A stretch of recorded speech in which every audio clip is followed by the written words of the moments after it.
Out of pocket, out of pocket, out of pocket, out of pocket. Yo, G-Eazy, I does this. Don't nigga go aim and play every time he touches. Pop a pill party in and dance to the justice. Put your wifey home and then I damage matches. Easy. Y'all still with me? Yo, it's G-Eazy. I'm out here in New York City with DaVibe, the #1 urban magazine in France. Out here in New York City, chilling like a villain. Right. Run, run, run, run, run. Growing up, I think the first music I got into, like the first artist, the first CD I really latched onto was Dre's Chronic 2001. I mean, that CD was huge everywhere, but especially up and down California, that was huge. That was on the radio all day, and it was such an awesome album, top to bottom, that, you know, I think I played the hell out of it. I think my mom probably hated that CD. I played it so much. Honestly, simply because of that album, Dre's still, you know, I mean, he's my favorite producer. So when I think about drums, I want my drums to hit like Dre's, you know.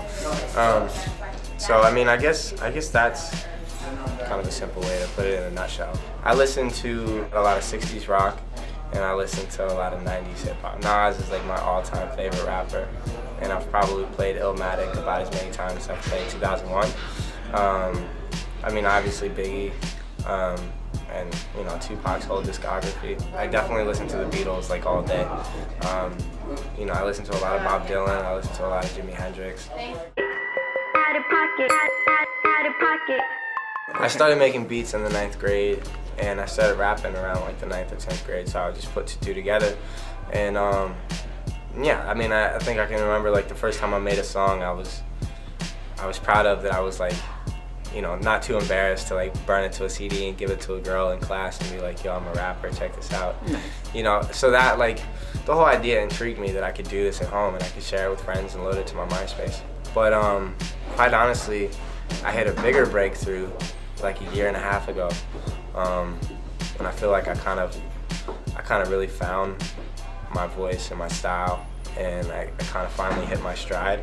And you know, I figured out what angle I wanted to take, what approach, you know, and how I wanted my sound to sound. You know, when you think about the big picture, like, yeah, I've been doing this a long time, but, you know, when it finally started to snowball and, you know, pick up some momentum, it was really not too long ago, like a year and a half ago.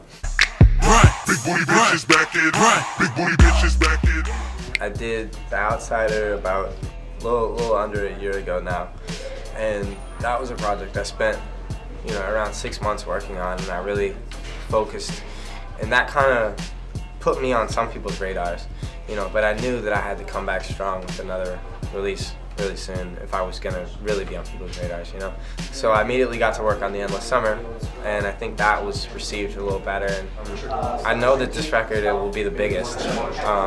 You know, it's like more people paying attention now, and it's kind of like a make it or break it kind of thing, the way I see it. I mean, every record is a make it or break it. You gotta feel that way, because then you really want to go hard rather than feeling comfortable, like I could serve poop on a platter and everyone will go crazy for it. So I'm definitely working on a new album. Okay.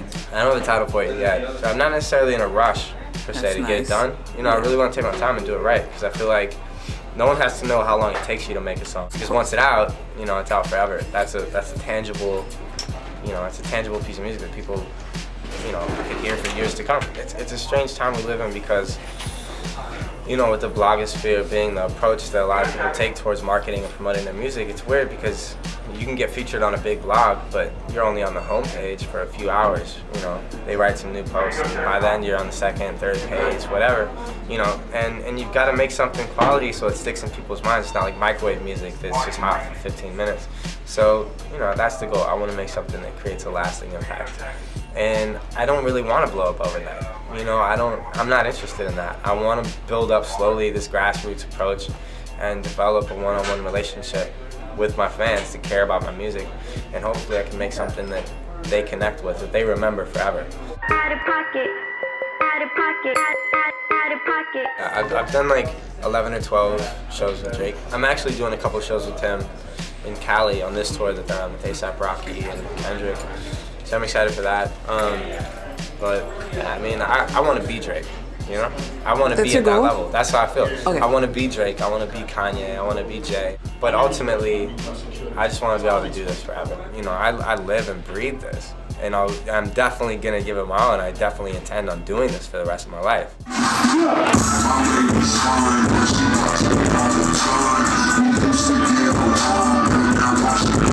My